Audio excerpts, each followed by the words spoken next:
Today we're going to remove the interior door trim panel on this 2006 Hummer H3. Alright, first we're going to do, using a pick, we're going to open up this little cap here, and that will expose the bolt that we need to remove to get this out. Alright, and we're going to be using a Torx 30 to get this out. So we'll remove this bolt from here. We'll set this over to the side. Next, using that same little pick, we're going to pick this up and out. And there it is, and that exposes the two bolts that we need to reach in, 1 and 2. And that one will be the same, a Torx 30, but I'm using a screwdriver type deal here. So I'm able to reach in there because it is a pretty deep well and drive it out. And we'll set these over to the side.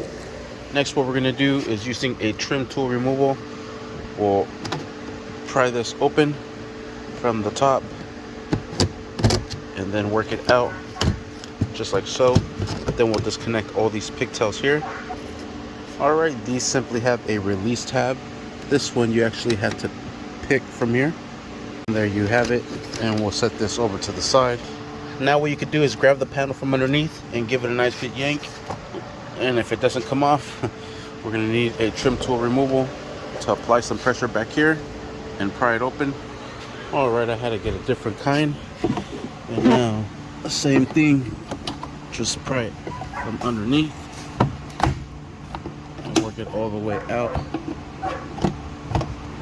Alright, and there it is loose. Don't be scared to pull on it or pull it up.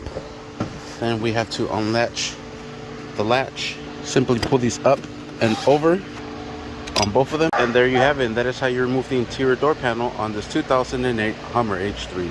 Thank you for watching. Please like and subscribe.